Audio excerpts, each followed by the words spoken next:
Hey guys, welcome to the channel. It is a gorgeous New England day today. We got fresh snowfall, the temperature's nice, the sun's out, it's picturesque. But one of the questions related to weather that we get from you guys often is how do we griddle in bad weather? So right now we're at Jeff's house. We each have a different setup on how we griddle in the rain. So we're gonna take you through what Jeff does, then we're gonna go to my house, you see what I did, then we're gonna go to Chris's house, we'll see what he did. At the end of it, hopefully you get some ideas on how you can keep rain off your griddle, how you can griddle in snow. And get out there and cook. Get out there and cook. Stick around, we'll take you through it.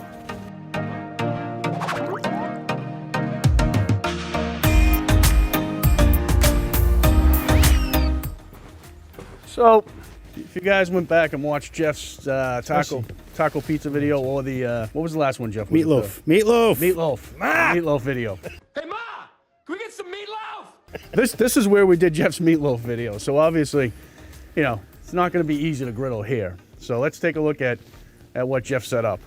All right, Jeff, take us through your setup. So, with my setup, I typically have my griddle here, which is now down in the garage, but I got it here for the summer. Got my grill. Sunny in the corner, feels nice. This is my kitchen right in here, so it's easy access. And when weather starts to go south, I got an awning.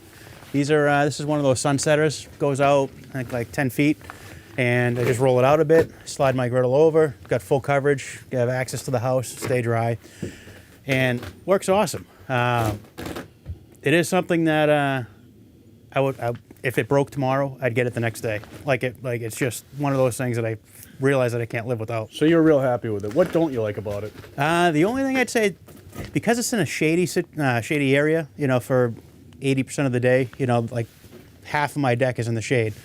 It gets like moldy, you know, so you'll see that up there. You know, it's got a little bit of mold build up on it. So what ends up happening is I have to pressure wash it, take that down, that slides off, and clean it. Small issue for such a convenient thing. Price-wise, that would be another downside, is that they're a little steep, like $2,500 to $3,500. I have the manual one. You can get one that's automatic. But I got this one from a friend that was moving out of their house, so I got it for free, and it's like 15 years into it now, and it's still going strong. Yeah, I mean, it's, like I said, I never would have bought one before. Getting it for free, I put it up there, figured why not.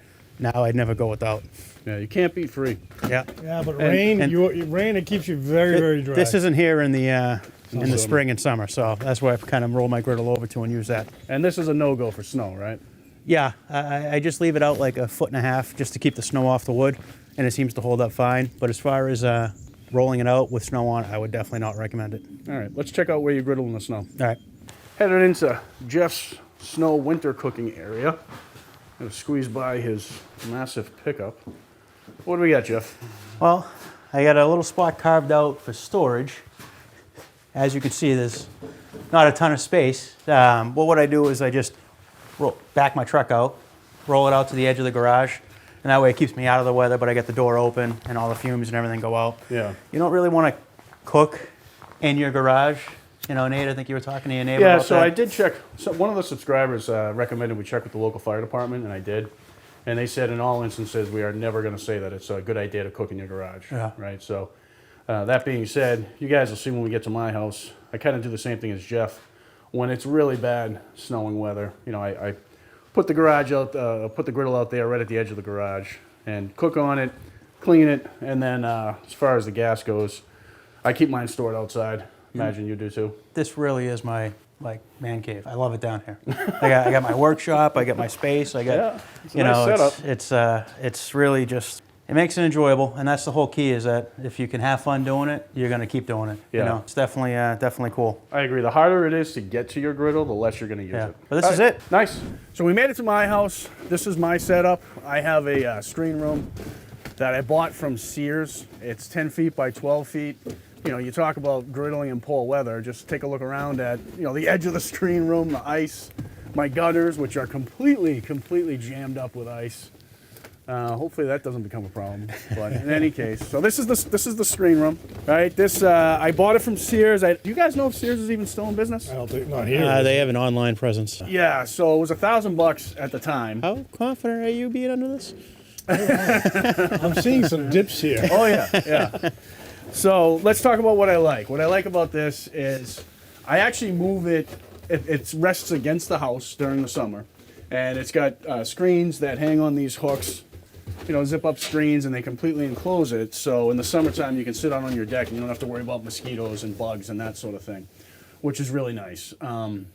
It does a decent job of keeping the rain off of you, but And shade, offers you shade. offers you shade, but it's not perfect, and I'll get to that in a minute as far as the rain goes. So what do I not like about it? First thing is the quality. So this came flat packed. It was like 8,000 pieces. Took forever to put together. Nothing is particularly solid here. So this carrying beam up here comes in 2 pieces that fit into each other, male, female. It's a weak spot. You have to put these in the winter, or else the snow is going to make it collapse. All of what you see for the roof is a very, very, as thin as plastic as could possibly be. And it's separate panels, so what happens in heavy rain is water starts to drip. So you'll be working at your griddle, and all of a sudden over there in the corner, you hear water sizzling, right? So you got to kind of move the griddle around a little bit to try to avoid those drips, which is kind of a pain.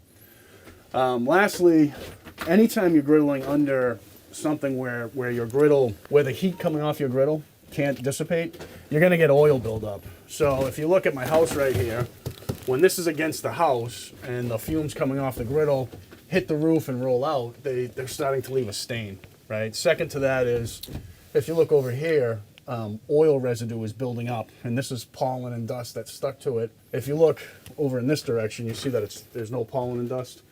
So you're getting that oil residue. In addition, when I have the screen here, I get oil residue on the screen as well. So, I mean, would I buy it again? I probably would, simply because it's, you know, hugely convenient to be able to just step out of the kitchen, which is right there, cook on the griddle, and then you just take all your stuff right back in. And again, you know, maximize the use of your griddle. You really got to make it easy. If it's a total pain in the butt, you're just not going to use it. Yeah, the key is you don't have to travel too far. Right. To cook in a. So area. it's a trade-off. Jeff, if you film off the deck, right, I could put it down there in the yard, and then I'm not dealing with the oil situation, right? Yeah. But then every time I gotta do something, I'm running all the way down to the yard and all the way back up to the kitchen and all the way down to the yard. So, you know, it is what it is. It would have been nice if this was a little better quality and kept the water out a little bit better. That being said, I mean, it's holding a lot of weight. That's holding a lot of weight. It really so, is. I mean, What I know makes it's. you think that? I'm actually tempted to just. Don't touch it. Please don't. Please don't. Yeah, the supports are absolutely necessary. I mean, so actually, I know somebody who didn't put the supports in. Yeah. And Bye-bye. It was second snowstorm of the year. It just completely collapsed on itself. $1,000 down the drain. But anyways, that's my setup. You know, we'll head over to Chris's next. Check that out. I don't even know if you can still get this from Sears, and I honestly have no idea how many years this is going to last. I've had it 3 now, 4. They probably make similar ones now too, or different. I know takes on the these. Depot and Lowe's has a bunch of different, Yeah. versions. About this size, like this big?